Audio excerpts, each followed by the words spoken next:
Charles Barkley, the Hall of Famer, joining us on the show. I survived Dennis Rodman last hour, Chuck. He's a good dude, isn't he, man? He was fun. Now, I don't know if you've ever heard this song before, but here's Dennis Rodman with a song that I had not heard before, but he sang it for us. It's kamikaze time. It's kamikaze time. It's time to blow your mind. It's kamikaze time. Slick it up. Mm-hmm. What do you think? I love Dennis, man. He's a really good guy. I mean, he's different, but I like him a lot as a person. So I got nothing but love and respect for DR. I also asked Dennis to compare LeBron James to Michael Jordan. This is what he had to say. It's really not a comparison. I'm just saying, if LeBron was playing in the late 80s and the early 90s, he was just an average player. I mean, but to do what Michael has done, I mean, dude, seriously, Michael did what he did. It was more charisma. It was more articulate and stuff like that. LeBron is more like boom. Okay, there ain't no flash to his game. I mean, he's a great player. Don't get me wrong. He's a hell of a player. Give him that, to be his size and stuff like that. But for me, I think Scotty and Michael are probably the two best 1-2 punches I've ever seen, dude. Seriously, I've ever seen. LeBron average if he played back in the 80s or 90s? I'm going to give him a pass. I'm not sure about average. LeBron's it's an honor and a pleasure to watch LeBron play every night. He's spectacular. I mean, he's unbelievable. But listen, man. Karl Malone left Michael Jordan up his all-time team. It's hard to say I disagree with those guys, but they're entitled to their opinion.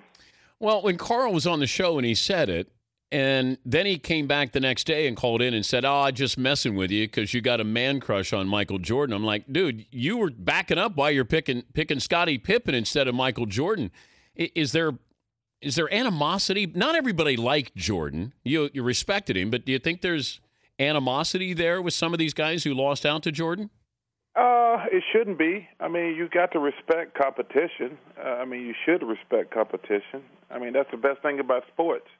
I tell people, for me, I played against Magic Johnson, Larry Bird, Karl Malone, Michael, obviously, John Stockton. So the best player I ever played against was Kevin McHale. So you got to respect talent. That's what sports is, watching great talent. I was just a little bit of surprise. I don't know if he went out of his way to not pick Michael just to have some fun, but he was saying, look, Scotty led the team in every category when Mike. Listen, nobody thinks Scottie Pippen better than Michael Jordan. I mean, come on. Not even Scotty. Not even Scotty. Like Scottie Pippen was, if he was watching your show, he's like, wow, dude, you picked me over Michael. Let's look at last night's game. And I don't know what stood out for you. If your takeaway from this game one is what? The Heat can't beat the Spurs unless LeBron. The same thing I said last series. Me and Kenny talked about.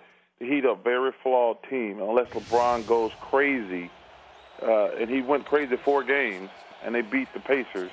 If he doesn't go, I picked the Spurs because I think the Spurs. You saw last night. They're not going to let him go crazy. They basically played a zone. Yeah.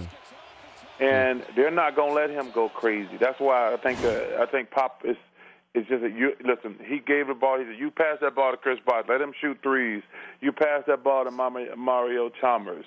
I thought that was the difference. They basically played a zone every time LeBron got the ball, and unless he dominates 4 games, which I don't think he's going to be able to do against them, because there's 2 things. Now, one, I think Pop ain't going to let it happen, but also I don't think they're going to turn the ball over like the Pacers did.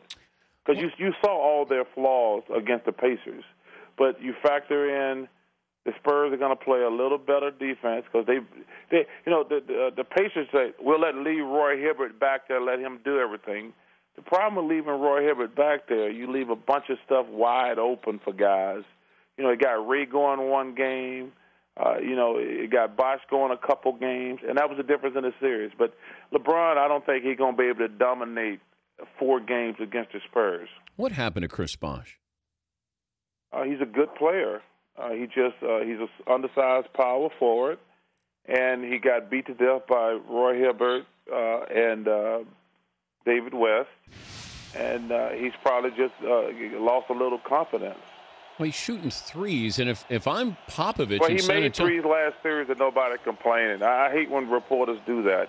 He made some threes in the first couple rounds. Everybody said, "Oh, I love the way he spreads the floor." So I don't do that little. No. I don't want a 6'11" two guard unless. Yeah, but I'm saying that when he made them in the last couple series, nobody was complaining. I don't know. No. I hate when Espen does that, man. He made those shots last series, not last series, but the series before, the first couple, and people talk about how well he spread the floor. So I don't believe that. The thing that should scare Miami, the Spurs didn't play good. They didn't hit. They had a lot of open shots. I thought they were rusty on offense, and I picked the Spurs in 6. I'm gonna have to change that. I don't think they're gonna get out of San Antonio. I really want to say something silly right now. I think they could sweep Miami. To be honest with you, I do, because I think that they're gonna play great defense on LeBron. LeBron had a monster game last night. But you factor in, they're not going to let him dominate. And Tony Parker's not going I don't think he's going to have, you talk about the Pacers who actually outplayed the Spurs. The Spurs won't have 15 turnovers in any game, let alone a half. Well, Parker didn't have a turnover last night. No, but I'm just saying, because he's the best point guard in the NBA. But they won't have, there are other players the game 7 where the Pacers had 15 turnovers in one half. Yeah. The Spurs, I don't think they're going to have 15 turnovers in any game. I think it comes down to Dwayne Wade. If he's not able to be anywhere near what we think of Dwayne Wade, it just LeBron doesn't have a consistent supporting cast there. That would be my big concern. Wade played well first half and then died in the second half. Well, Wade's not the same player, so that's not going to happen. But I'm telling you something. If I'm Miami, I'm worried about number one. I do think the Spurs could sweep them, but I don't think they're going to get out of. I really don't think they're going to get out of San Antonio. But Charles, if you look, we're talking to Charles Barkley. If you're looking at the Miami Heat, the way they're assembled right now, is this the way Dwayne Wade is going to be for the rest of his career? Yes. Wow. Because he's older. He's once Dan, you start slowing down once you pass 30. Like we always talk about, players. We says your best between 25 and 32. That's when you start slowing down at 32. But you factor in all the injuries with Dwayne, he's going to start slowing down, which is right about now. Well, the problem I have, though, is he's not a good enough jump shooter to just rely on that the rest of his career, that he's always got to the hoop. That's why he's really showing, because he didn't work on it. He didn't. Because think about Michael Jordan and Kobe Bryant. When those guys started losing their superpowers, Michael became a post-up player and a good, solid jump shooter. Same thing with Kobe. Now Dwayne, he didn't work on that the last few years of his game when he started, because he was playing on talent. And now it's really starting to show, because he was outpowered against Stevenson because he couldn't physically outperform him. And it's going to be a very difficult series for him trying to chase Danny Green around. But think about it. Even as great as Michael Jordan and Kobe Bryant were, the last few years of Michael's career, remember, he posted up a lot. Yeah. He became a good jump shooter, but he posted up a lot, because everybody loses their talent. Everybody loses their talent. And the same thing with Kobe. Kobe became more of a post-up player and a better jump shooter. Dwayne he didn't develop that part of his game because he was so talented. And then it didn't show because he was playing with LeBron. And now he's like, I can't run and jump like I used to, and it's just really showing. Do you think that LeBron will end his career in Miami? Well, I do. I think you have to wait and see how this summer goes. I mean, because I think, like I say, I picked the Spurs. I think they got to do something, because Dwayne's only going to get older, and Chris Bosh is not going to get any bigger. So I think what's going to happen this summer is Pat Riley's got to do something to make LeBron want to stay there. I mean, because he can't take a chance of LeBron opting out of his contract. So like I say, Dwayne's just going to get older, and Chris Bosh is not going to get any bigger. Can I take a break and come back? I want to ask you about the Clippers, George Karl, and sure. If you're Kobe, what do you say to have Dwight Howard stay? We'll continue with Charles Barkley. We changed our poll question. We asked the audience, 96 Bulls against this year's Miami Heat. I think it was over 90% who said 95% that the 96 Bulls would beat the Miami Heat. I agree with that. Bring back Charles Barkley. What do you think of that question? 96 Bulls against this year's Heat team. You know what's really funny, Dan? When I was in Miami last week, this reporter was talking to me about the greatness of this Heat team because those guys in Miami are so biased and so sensitive about the Heat.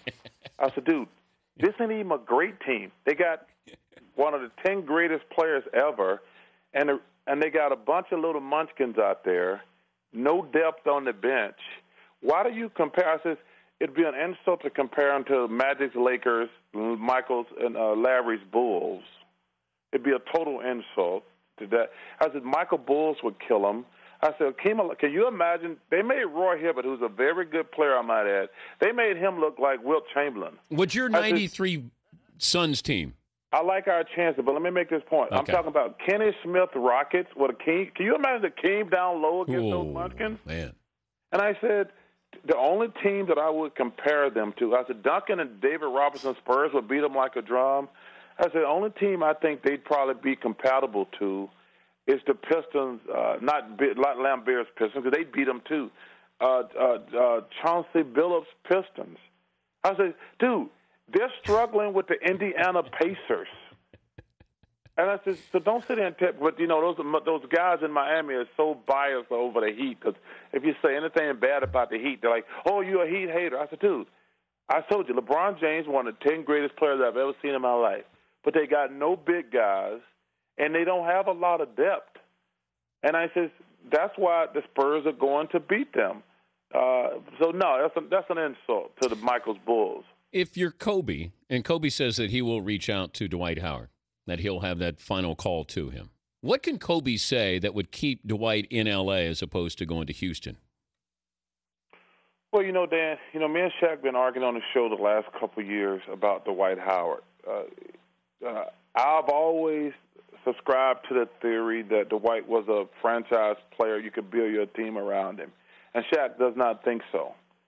I got to tell you something. I'm starting to come on the side of Shaq a little bit. I think that Dwight is a very, very good player, but I'm not sure he has that mental toughness to be a franchise player.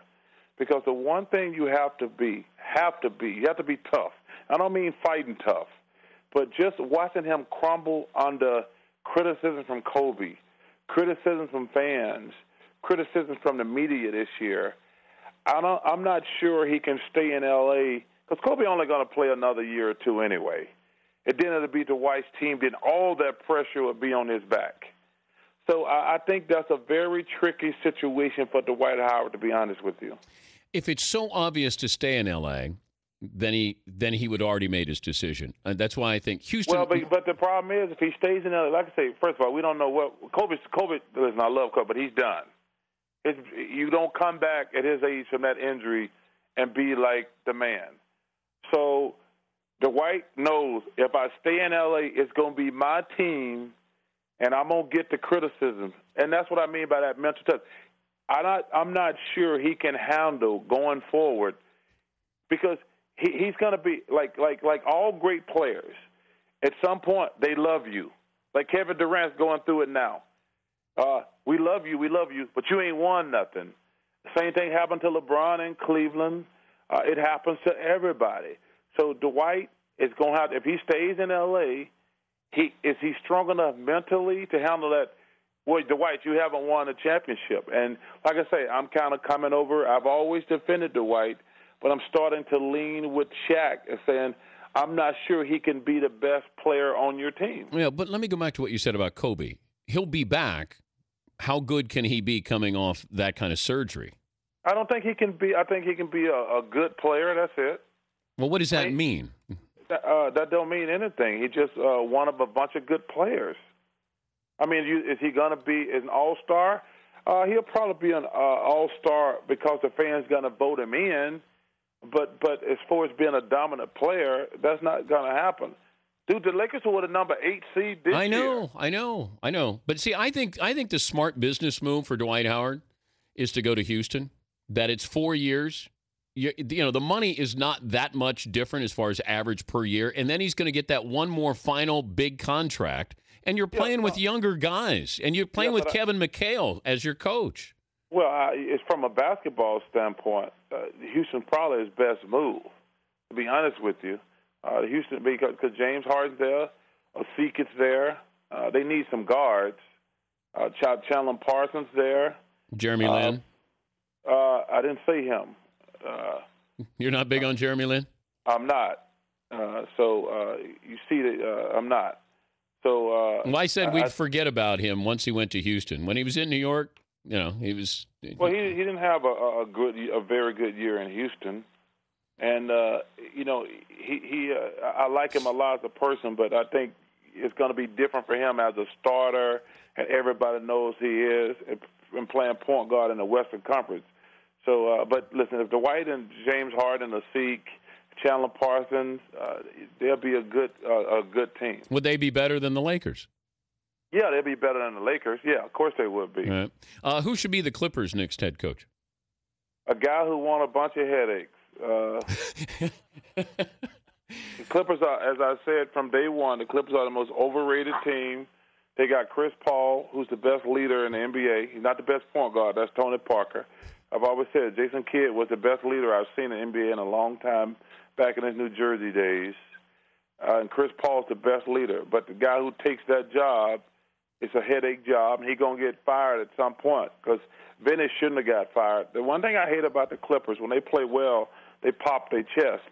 And every time they play bad, they blame everything on Vinny. That's why I don't like them. Is Blake Griffin a great player, Charles? Not even close. He's not even close, Dan. What does he do well aside from dunk? Nothing. Oh, he make good commercials.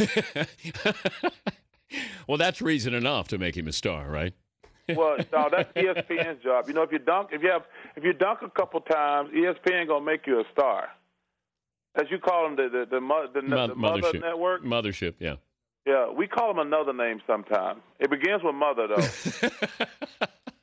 No, dude, they make everybody a star. Hey, listen, Blake Griffin seems like a nice kid, but he's not a great player. He's not even close to being a great player. All right, I got to go. All right, boy. Hey, thanks for joining us always. All right, man. All right, brother. Oh, I'm sorry, Dan. I just hit my tee shot. No, everybody else says that when you hit, not you. Yeah, I know. Thank you, Charles. All right.